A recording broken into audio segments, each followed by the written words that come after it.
10 సంవత్సరాలు BRS government ఉన్నప్పుడు చాలా మంచిగా ఉన్నారు రైతులు. ఎక్కడ పడితే అక్కడ రైతులు చాలా ఆనందంగా ఉన్నారు. ఇప్పుడు కాంగ్రెస్ గవర్నమెంట్ మాయం మాటలు చెప్పి అన్ని చెప్పి కాంగ్రెస్ గవర్నమెంట్ చాలా మోసం చేసింది. ఇలా కాంగ్రెస్ గవర్నమెంట్ చూసి కాంగ్రెస్ వాళ్ళు మేము ఎందుకు అసలు ఓటేసినాం అని బాధపడుతున్నారు. మేము చెప్పటమే కాదు, అన్ని గ్రామంలో ఇవాళ చైతన్యం వచ్చింది. ఖచ్చితంగా అవసరం లేక మనం కేసీఆర్ని ఓడగొట్టినాం. కేసీఆర్ ఓడిపోతాడని అనుకోలేదు. ఇక మాయ మాటలతోని ఆ రేవంత్ రెడ్డి గద్దె ఎక్కిండు. ఆ రేవంత్ రెడ్డి మాట్లాడే మాటలు అయితే గ్రామంలో ప్రతి ఆడోళ్ళు కానీ వాళ్ళు కానీ వీళ్ళు కానీ పిచ్చోళ్ళు అయిపోతున్నారు. అసలు ఎంతో మంది ముఖ్యమంత్రులను చూసిళ్ళు కానీ ఇంత అధ్వానమైన ముఖ్యమంత్రిని చూడలేదు. అదే ఎందుకంటే అసహిస్తున్నారు జనాలు.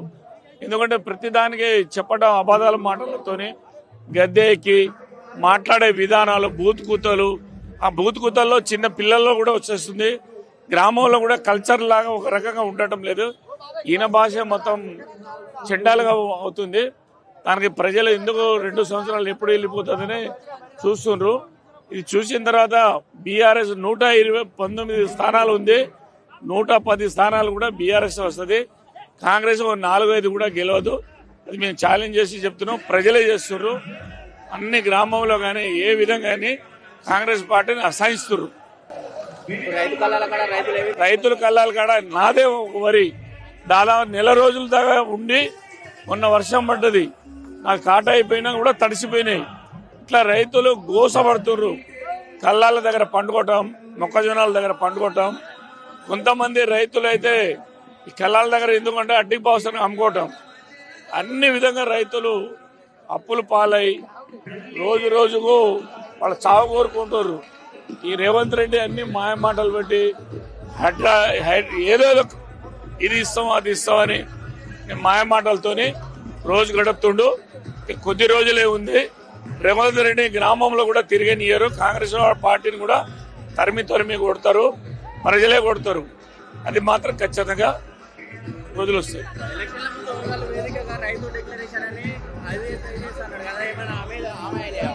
ఏం హామీ చేయలే, ఒక బస్ తప్ప ఏం హామీ చేయలే. రేవంత్ రెడ్డి ఒకటి ఏంటంటే బస్ అనే పెట్టిండు. ఆ బస్సు కూడా జుట్టులు పట్టుకొని కొట్టుకుంటారు.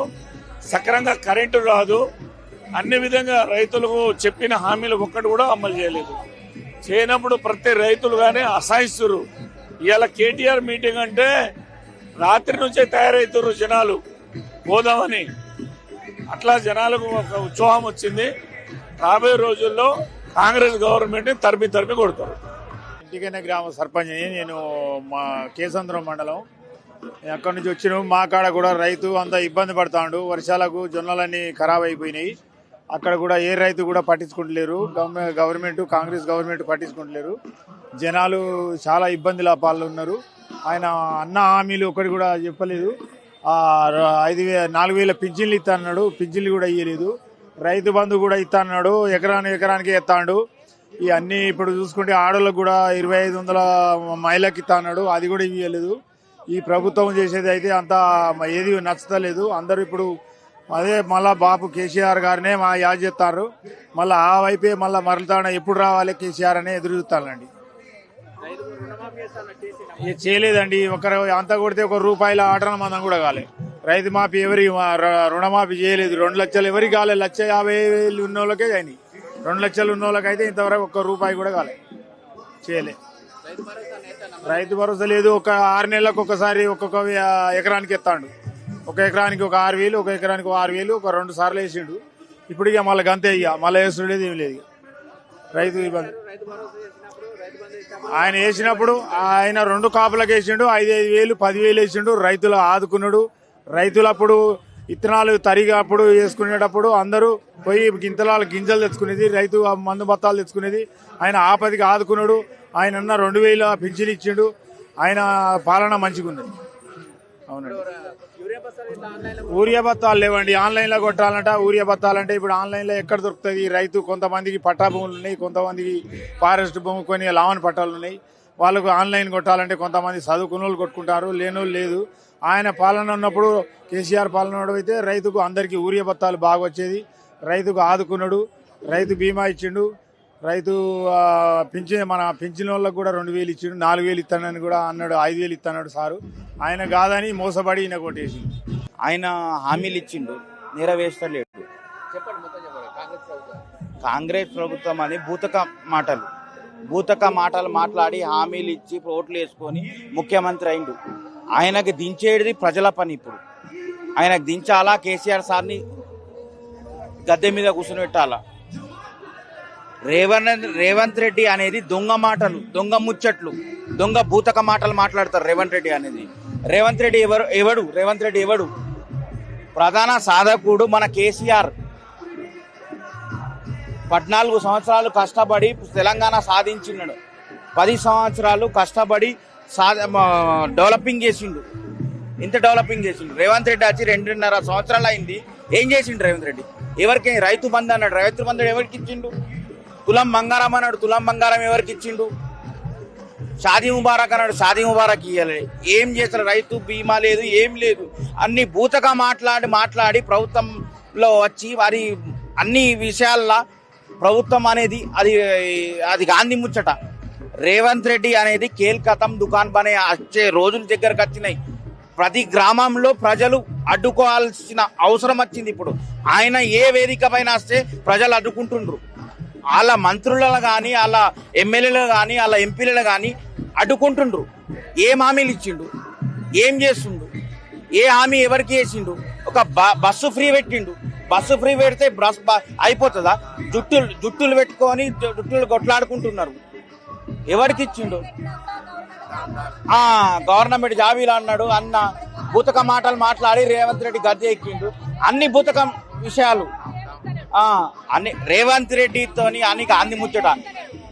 ప్రభుత్వానికి రేవంత్ రెడ్డి అని వేస్ట్. ఇక మేం ప్రజలే చెప్తుండ్రు. మేం చెప్పాల్సిన అవసరం లేదు. ప్రజల్లో రేవంత్ రెడ్డి అనేది వ్యతిరేకం వచ్చేసింది. ఆయన బూతక మాట్లాడి నేను 4000 పెన్షన్ ఇస్తా, కేసీఆర్ 2000 ఇస్తుండు, నేను 4000 ఇస్తా, నేను 10,000 ఇస్తా, 6,000 ఇస్తా అని గద్దె ఎక్కిండు. కానీ అది గాంధీ ముచ్చట. ఆయన తినేంది గాంధీ ముచ్చట. రేవంత్ రెడ్డి అనేది దొంగ. పట్టా పగలు 50 లక్షలతో పట్టబడ్డాడు ఓట్లకు నోట్ల కేసుల. ఆ నిందితుడు కాడా ఇప్పుడు గద్దె మీద ఎక్కితే ఇప్పుడు సీఎం అయితే తెలంగాణ ముఖ్యమంత్రి అయితే అయిపోతుందా? పోతాడు. ఆయనకేంది భయ్? మన సొమ్మే తినుకుంటా అంటే పోతుండు వస్తుండు. కానీ మన తెలంగాణ ప్రజల్ని న్యాయం చేస్తుండా మన పైసలు ఢిల్లీకి అటు ఇటు తిరుగుతుండు, గాలి మోటార్లా తిరుగుతుండు వస్తుండు. తెలంగాణ ప్రజల గురించి ఆలోచించలేదు. తెలంగాణ ప్రజల గోస ఆయన ఉసురు తీసుకుంటుండు. అన్న గోసపడి చూస్తున్నా మీరు ప్రతి ఒక్క న్యూస్ ఛానల్లో చూస్తున్నారు, ప్రతి ఒక్క దాంట్లో చూస్తున్నారు. మీరు న్యూస్ ఛానల్లో మీరు ఎంత దీంట్లో చూస్తున్నారో మీకు కూడా అర్థమవుతుంది. ఇప్పుడు రైతులు మొత్తం ఎంత కష్టపడుతున్నారు. నేను కూడా రైతుని మనిషి అన్న. నాకు 3 ఎకరాల భూమి ఉన్నది. నిన్న వచ్చి ఇక్కడ లాట్ తీసుకొని ఇక్కడ ఉన్నా అన్న. నేను నిన్న వచ్చి ఇక్కడ ఉన్నా అన్న. నేను ఎక్కడ రైతు వేదిక ఉంటే నేను ఎక్కడ కూడా ఆలిపోయే మనిషిని. కేసీఆర్ సార్ ఉన్నప్పుడు మాకు నీళ్ళు వచ్చినాయి. ఉమ్మడి ఆదిలాబాద్ డిస్టిక్ నాది గట్ల మీద ఇక మాది. మాకు ఏం నీళ్లు లేవు, ఏం లేవు, అనగా పోయేది లేదు. అప్పుడు కేసీఆర్ సార్ ఉన్నప్పుడు ఉండే, ఇప్పుడు ఏం లేదు.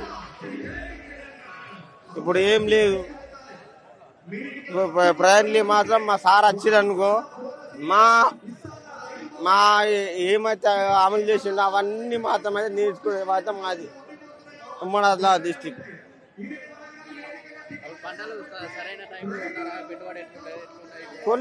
కొనలేదు మొత్తం అందరు రోడ్డు మీద వాడేసి మొత్తం నీళ్లు వర్షం పడుతున్నాయి, చేస్తున్నది. ఇప్పుడు వాళ్ళు తాటిపత్రి వేసుకొని కూడా కష్టపడుతున్నారు. నేను కూడా అవుతున్నా అన్న. నాది కూడా ధాన్యం మొత్తం బయట ఉన్నది. నా వీడియో మీకు ఏమంటే ఇస్తాను నీకు. గోనె సంచులు తీసుకొస్తున్నారు అన్న. డబ్బులు ఇస్తలేరు అంటున్నారు. డబ్బులు మీకు ఎప్పుడు వస్తాయంటారు?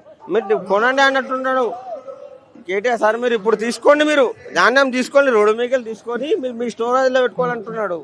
ఒకటే మాట అంటున్నాడు, మీరు కొనండి, తీసుకోండి, మళ్ళీ డబ్బులు ఇవ్వండి, ఒక 15 రోజులకు, 10 రోజులకు, ఒక నెలకు, కానీ డబ్బులు ఇవ్వండి అని అంటున్నాడు. మీరు తీసుకొని మీరు స్టోరేజ్ చేసుకోలే కదా, మీ దగ్గర లేదా అంత స్తోమత లేదా, ఎందుకు అట్లా చేస్తున్నారు మీరు?